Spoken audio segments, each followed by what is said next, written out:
स्वागत है आप सभी का एक बार फिर से हमारे YouTube चैनल RN क्लासेस में। मैं आप लोगों के लिए previous year question RRB NTPC जो 2020-21 में हुआ था CBT 1 उसका विश्लेषण कंटिन्यू कर रहा हूं। और इसी क्रम में आज मैं 8 जनवरी 2021 का शिफ्ट 1 का एनालिसिस करूंगा। बिफोर शिफ्ट 1 के एनालिसिस से पहले मैं आपको बता दूं, इस शिफ्ट का जब मैं एनालिसिस कर रहा था तो इसमें करंट अफेयर्स के 10 क्वेश्चन पूछे गए थे, जिसमें 8 क्वेश्चन बहुत इजी क्वेश्चन पूछे गए थे।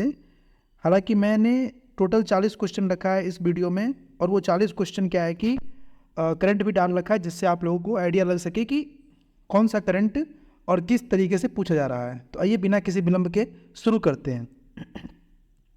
पहला क्वेश्चन क्या देखिए, कंप्यूटर क्षेत्र में फोरट्रॉन का अर्थ है। फोरट्रॉन क्या होता है बता दे, FORTRAN, ये फोरट्रॉन होता है। ये एक कंप्यूटर का प्रोग्रामिंग लैंग्वेज है। ये क्या है, एक प्रोग्रामिंग लैंग्वेज है, और इसका जो फुल फॉर्म होता है वो होता है formula translation. Option number D इसका करेक्ट आंसर हो जाएगा, फॉर्मूला ट्रांसलेशन। जब बात करें प्रोग्रामिंग लैंग्वेज की, तो इसका जो आविष्कारक थे वो कौन थे, 1957 में जॉन बेकस ने इसका आविष्कार किया था। कौन? जॉन बेकस। ध्यान रखिएगा, कंप्यूटर से क्वेश्चन हर शिफ्ट में आ रहा है, 2 क्वेश्चन 3 क्वेश्चन, तो कंप्यूटर को क्लियर कर लीजिएगा। इसरो के किस पूर्व अध्यक्ष को 2019 में फ्रांस के सर्वोच्च नागरिक सम्मान से सम्मानित किया गया है? पहली बात देखिए, मैं जब ये विश्लेषण कर रहा हूँ उस समय के करंट से हमें कोई मतलब नहीं है, क्योंकि ये एग्जाम में तो आना नहीं है। बट आप लोग इससे ये क्लियर हो जाएगा कि भाई साहब जो करंट पूछ रहा है वो कितना पहले का पूछ रहा है और किस टाइप का करंट पूछ रहा है, उसी अकॉर्डिंग आप अगले इस NTPC की तैयारी कर पाएँ। तो PYQ विश्लेषण में ये इंपॉर्टेंट है कि आप क्वेश्चन से अधिक क्वेश्चन के पैटर्न को समझे। वैसे इसका करेक्ट आंसर हो जाएगा AS किरण कुमार। ठीक है, बात कर लेते थोड़ी इसरो की। तो इसरो के जो अभी प्रेजेंट चेयरमैन है वो कौन है? S सोमनाथ साहब है, S सोमनाथ। इसरो की स्थापना 1969 में हुई थी, और इसका हेडक्वार्टर कहाँ पे है? बेंगलुरु में। कहाँ पर है? बेंगलुरु में है। अगला क्वेश्चन क्या देखते हैं, बनारस हिंदू विश्वविद्यालय का शिलान्यास करते समय निम्नलिखित में से किसने कहा था? क्या कहा था भाई? कि भारत का उद्धार तब तक संभव नहीं है जब तक कि आप अपने गहनों को उतार न डालें और भारतवासियों की भलाई के लिए एक ट्रस्ट में ना रख दे। तो जब BHU का शिलान्यास हो रहा था, बनारस हिंदू यूनिवर्सिटी का, कब हो रहा था भाई? तो 1916 में हो रहा था। उस समय वहाँ पे महात्मा गांधी भाषण दिए थे, और उन्होंने ही ये स्टेटमेंट कहा था। ये थोड़ा सा सब्जेक्टिव टाइप क्वेश्चन है, और थोड़ा सा क्या है कि डीपली क्वेश्चन है, इसीलिए ये अगर नहीं भी बनता है तो उतना बर्डन नहीं लेना है। वैसे करेक्ट आंसर हो जाएगा Mahatma Gandhi, option number D हो जाएगा। अगला क्वेश्चन क्या है वो देखते हैं, भारतीय नौसेना ने किस मिसाइल विनाशक को 36 वर्षों के बाद मई 2019 में सेवा मुक्त कर दिया? करंट का क्वेश्चन है भाई, देख लो, डिफेंस से रिलेटेड क्वेश्चन है। तो इसका करेक्ट आंसर हो जाएगा INS रंजीत। क्या हो जाएगा? INS रंजीत। अगला क्वेश्चन है, इंटरपोल का मुख्यालय कहाँ स्थित है? स्ट्रैटेजी का क्वेश्चन है, बहुत अच्छा क्वेश्चन है ये। हर शिफ्ट में लगभग अंतर्राष्ट्रीय संगठन से क्वेश्चन पूछे जा रहे हैं। वैसे इंटरपोल का जो मुख्यालय है वो फ्रांस का एक शहर है जिसका नाम है लियोन। क्या नाम है? लियोन। वहाँ पे इसका मुख्यालय स्थित है, और भारत 1949 में इंटरपोल का सदस्य बना।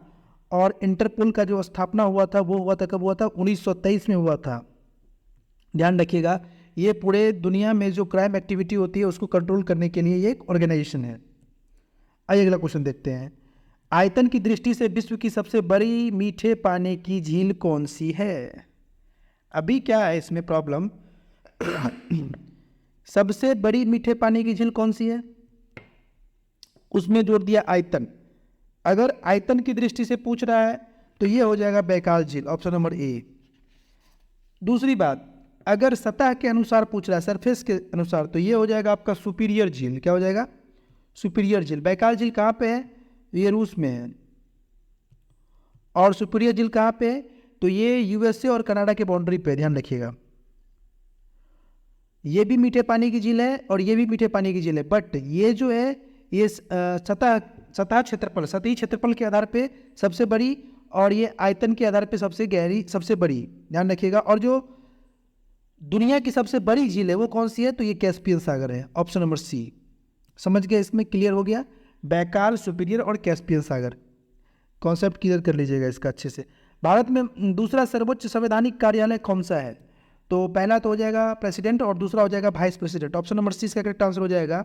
हमारे संविधान में आर्टिकल 63 में क्या है कि उपराष्ट्रपति का उल्लेख किया गया है, और जो आर्टिकल 64 है वो ये कहता है कि जो हमारे उपराष्ट्रपति होंगे ना वो राज्यसभा के पदेन सभापति होंगे, राज्यसभा के पदेन सभापति वो होंगे। अगला क्वेश्चन है, नवंबर 2020 तक विश्व बैंक के अध्यक्ष कौन है। भाई साहब करंट का क्वेश्चन है, विश्व बैंक के उस समय अध्यक्ष थे हमारे David R Malpass ji, but अगर आज की बात करें तो आज वर्ल्ड बैंक का जो प्रेसिडेंट है इनका नाम है अजय बंगा। क्या नाम है, अजय बंगा। बात करें वर्ल्ड बैंक की तो इसकी स्थापना हुई थी जुलाई 7, 1944 को। इसका हेडक्वार्टर वाशिंगटन के डीसी में है, वाशिंगटन डीसी में है। और इसमें एक पॉइंट और ये देखिएगा, इसका एक मैनेजिंग डायरेक्टर और चीफ फाइनेंशियल ऑफिसर है जिनका नाम है अंशुला कांत। क्या नाम है, अंशुला कांत। अंशुला कांत जो थी वो पहले भारत में एसबीआई के मैनेजिंग डायरेक्टर थे, ध्यान रखिएगा। ये क्वेश्चन इस शिफ्ट में पूछा गया, इसीलिए मैं आपको बता दिया अभी। अगला क्वेश्चन है, विदेशी धरती पर फहराया जाने वाला पहला भारतीय ध्वज 1907 में भीखाजी कामा द्वारा कहाँ फहराया गया था, तो ये इन्होंने स्टटगार्ड, जर्मनी के स्टटगार्ड में ये फहराया था। कहाँ फहराया था, जर्मनी के स्टटगार्ड में। और इसमें ध्यान रखिएगा ये विदेश की धरती पर पहली बार फहराया गया था अपना भारतीय ध्वज 1907 में। महाराष्ट्र के पारंपरिक लोक रंगमंच के नाम की पहचान कीजिए, तो रासलीला कहाँ का, यूपी का है। नौटंकी भी यूपी का है। तमाशा, ये तमाशा महाराष्ट्र का है। ऑप्शन नंबर सी का करेक्ट आंसर हो जाएगा, तमाशा। नृत्य से भी क्वेश्चन पूछा जा रहा था, तो देख लीजिए, विश्व बैंक की वर्तमान एमडी और सीएफओ अंशुला कांत पहले किसकी एमडी थी। अभी ये 2 क्वेश्चन पहले मैंने इसको डिस्कस किया है। अंशुला कांत जो है वो पहले स्टेट बैंक ऑफ इंडिया की मैनेजिंग डायरेक्टर थी, ध्यान रखिएगा। ये करंट का क्वेश्चन था उस समय का। WWW का आविष्कार किसने किया, वेरी इजी क्वेश्चन। तो इसका आविष्कार किया था टिम बर्नर्ली ने। Option number D correct answer हो जाएगा, टिम बर्नर्ली। 1989 में उन्होंने WWW का आविष्कार किया था, जिसका फुल फॉर्म होता है वर्ल्ड वाइड वेब, ध्यान रखिएगा, वर्ल्ड वाइड वेब।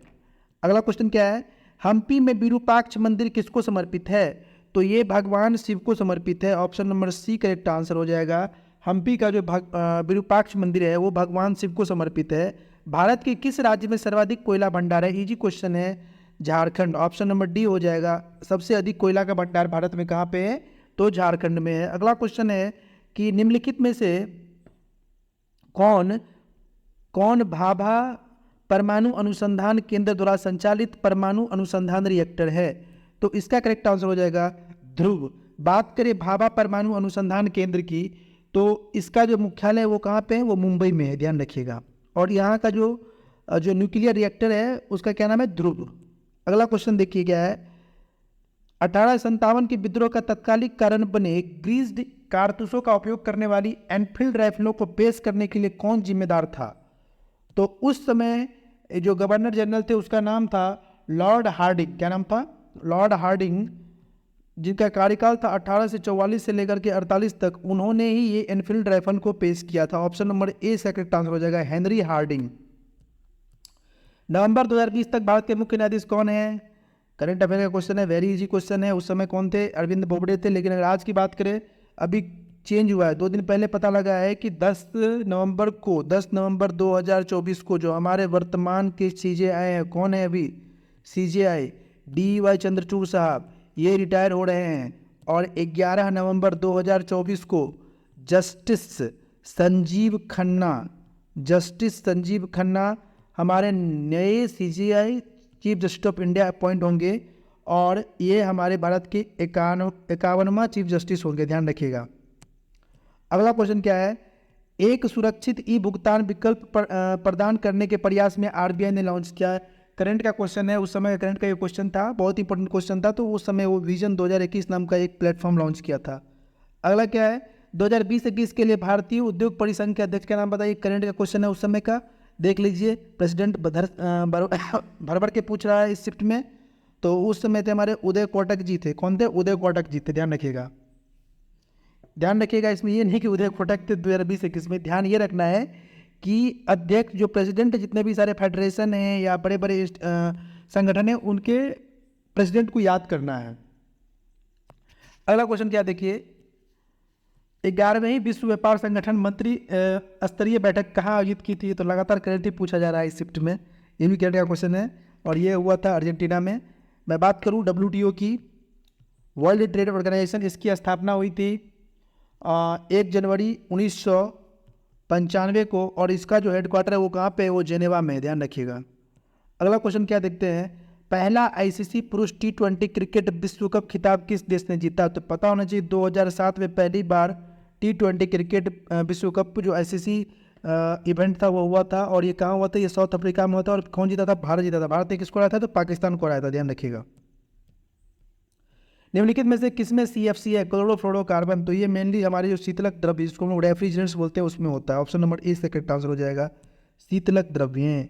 नेटफ्लिक्स के लिए प्रसिद्ध अमेरिकी talk show host David Letterman के साथ किस बॉलीवुड सेलिब्रिटी ने सहयोग किया? करंट का क्वेश्चन है भाई साहब, देख लीजिए किस टाइप का क्वेश्चन आ रहा है। तो ये हमारे शाहरुख खान साहब थे। अगला क्वेश्चन है, 1907 में कांग्रेस के किस अधिवेशन में चरमपंथी और नरमपंथियों का विभाजन हुआ था? तो सूरत स्प्लिट, सूरत फूट में हुआ था। ऑप्शन नंबर डी से करेक्ट आंसर हो जाएगा। इसमें चरमपंथी और नरमपंथियों के बीच विभाजन हुआ था। चरमपंथी चाहते थे कि जो प्रेसिडेंट थे वो कौन बने? लाला लाजपत राय बने। और नरमपंथी चाहते थे कौन बने? रास बिहारी बोस बने, ध्यान रखिएगा। निम्नलिखित में से कौन असंक्रामक रोग का उदाहरण है? तो उच्च रक्तचाप। ये भाई ये कोई संक्रामक रोग नहीं है, ये असंक्रामक रोग है। नाटकीय कला पर प्रसिद्ध ग्रंथ नाट्य शास्त्र किसके द्वारा लिखा गया था? वेरी इजी क्वेश्चन, भरत मुनि ने लिखा था। ऑप्शन नंबर ए से करेक्ट आंसर हो जाएगा, भरत मुनि। वेबसाइट द्वारा बनाई गई एक छोटी टेक्स्ट फाइल जो उस सत्र के लिए अस्थायी रूप से उपयोगकर्ता के कंप्यूटर में संग्रहित होती है, क्या कहलाती है? तो उसको हम लोग कहते हैं, क्या कहते हैं उसको हम लोग? कुकी कहते हैं। क्या कहते हैं? कुकीज़ कहते हैं। कि कुकी ऐसा देखोगे ये मैक्सिमम 4 KB तक का होता है, उससे अधिक ही नहीं होता है। भारत में पहली यात्री ट्रेन कब संचालित की गई थी? वेरी इजी क्वेश्चन, 16 अप्रैल 1853 को। कहाँ से कहाँ तक? तो बॉम्बे से थाने तक, बॉम्बे टू थाने 34 किलोमीटर चलाई गई थी। और इसमें जो इंजन लगा था उसका नाम था साहिब सुल्तान और सिद्धा। क्या क्या नाम था? साहिब सुल्तान और सिद्धा लोगों का नाम था। निम्नलिखित में से कौन सी अम्ल और क्षार के बीच समानता है? वैसे तो अम्ल और क्षार के बीच ज़्यादा समानता नहीं मिलेगी, जैसे कि इनका pH 7 से कम होता है, बिल्कुल नहीं। ये खट्टे होते हैं, बिल्कुल नहीं। इनका उपयोग परिरक्षकों में किया जाता है, बिल्कुल नहीं। ऑप्शन नंबर ए से करेक्ट आंसर हो जाएगा। जल के साथ अम्ल या क्षार को मिलाने की प्रक्रिया ऊष्माक्षेपी होती है। ऑप्शन नंबर ए से करेक्ट आंसर हो जाएगा। अगला क्वेश्चन क्या है देखिए, भारतीय संविधान का कौन सा अनुच्छेद सार्वजनिक रोजगार के मामले में समान अवसर का अधिकार प्रदान करता है? तो ये हमारा हो जाएगा आर्टिकल नंबर 16। 15 क्या है? तो 15 है धर्म, मूल वंश, जाति या लिंग के आधार पर भेदभाव नहीं किया जा सकता है। ग्लूकोज अणु किस में टूट जाता है? तो ये पायरुविक अम्ल में टूट जाता है। ऑप्शन नंबर ए से करेक्ट आंसर हो जाएगा, पायरुविक अम्ल।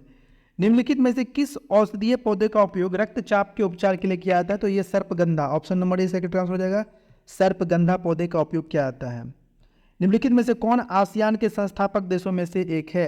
बात करें आसियान की, ASEAN, इसका फुल फॉर्म होता है association of association of south south east Asian nation, south east Asian nation, clear. इसकी स्थापना हुई थी 8 अगस्त 1967 को। जब स्थापना हुई थी तो इस समय जो इसके स्थापना सदस्य थे वो थे इंडोनेशिया, ये डिफिकल्ट क्वेश्चन थोड़ा सा बताता हूँ क्यों, मलेशिया, उसके बाद फिलीपींस, फिर सिंगापुर और फिर थाईलैंड। डिफिकल्ट इसलिए है क्योंकि इसमें टोटल 10 मेंबर हैं और कंबोडिया भी इसका मेंबर है, लेकिन जो संस्थापक देश है उसमें मिस मलेशिया था। ऑप्शन नंबर 20 का करेक्ट आंसर हो जाएगा। भारत के किस राज्य में तापीय ऊर्जा से विद्युत उत्पादन क्षमता सर्वाधिक है? महाराष्ट्र। ऑप्शन नंबर 20 का करेक्ट आंसर हो जाएगा। महाराष्ट्र में अधिक होता है तापीय ऊर्जा से विद्युत ऊर्जा का उत्पादन। भारत में रिवर डॉल्फिन किस नदी में पाई जाती है? तो आपको पता होगा कि भारत में रिवर डॉल्फिन गंगा नदी में पाई जाती है, लेकिन गंगा यहाँ पे ऑप्शन में है नहीं, तो दिमाग लगाइए। गंगा की सहायक नदी कौन सी है? तो घाघरा। ऑप्शन नंबर 20 का करेक्ट आंसर हो जाएगा घाघरा। अगला क्वेश्चन क्या है? किस कॉरपोरेट संगठन ने 2019 में नमामि गंगे कार्यक्रम के तहत अपनी कॉरपोरेट सामाजिक हिस्सेदारी के तहत उत्तराखंड में रुद्राक्ष के पेड़ लगाने के लिए समझौता ज्ञापन पर हस्ताक्षर किए हैं? तो ये था हमारा HCL फाउंडेशन। कौन था ये? HCL फाउंडेशन था ये। जो हमारे नमामि गंगे कार्यक्रम है इसको सेंट्रल गवर्नमेंट ने 2014 में शुरू किया था, जो क्या था, गंगा के क्लीनिंग से रिलेटेड था। अगला क्वेश्चन देखते हैं क्या है। अगला क्वेश्चन है आपको, निम्नलिखित में से कौन सी इमारत FW स्टीवंस द्वारा तैयार की गई थी, डिजाइन की गई थी? तो ये थे हमारे छत्रपति शिवाजी महाराज टर्मिनस। इसको FW स्टीवंस ने डिजाइन किया था। भारत में राष्ट्र विज्ञान दिवस कब मनाया जाता है? तो हर साल हम लोग 28 फरवरी को राष्ट्र विज्ञान दिवस मनाते हैं, क्योंकि सर वेंकट रमन ने रमन प्रभाव दिया था और इसके वजह से 1930 में उसको नोबेल पुरस्कार से उनको सम्मानित किया गया था, ध्यान रखिएगा। अगला क्वेश्चन क्या है? जॉन बीन मेला भारत का एकमात्र मेला है जहां अभी भी वस्तु विनिमय प्रणाली का उपयोग किया जाता है। यह किस राज्य में होता है? तो ये जॉन बीन मेला जो है ना, ये असम में होता है। ऑप्शन नंबर 20 का करेक्ट आंसर हो जाएगा असम। उस मिशन का नाम बताइए जिसे इसरो ने सूर्य का अध्ययन करने की कल्पना की है? आदित्य L1। रिपीटेड क्वेश्चन है, हर एग्जाम में पूछता है ये क्वेश्चन। अब अगला क्वेश्चन है, ये लास्ट ही क्वेश्चन था। चलिए आप देखिए, इसमें करंट अफेयर से 10 क्वेश्चन, साइंस एंड टेक से 3 से 4 क्वेश्चन पूछ रहा है। उसके बाद स्टैटिक की बात करें तो 6 से 7 क्वेश्चन पूछ रहा है। तो 20 क्वेश्चन तैयार करने के लिए आप क्या कीजिए, करंट, साइंस, टेक, स्टैटिक और कंप्यूटर पढ़ लीजिए, आपका 20 नंबर तैयार हो जाएगा। अच्छे से पढ़ लीजिए। मिलते हैं अगले वीडियो में फिर से 8 जनवरी के शिफ्ट नंबर 2 के साथ। देखते रहिए तब तक RN क्लासेस।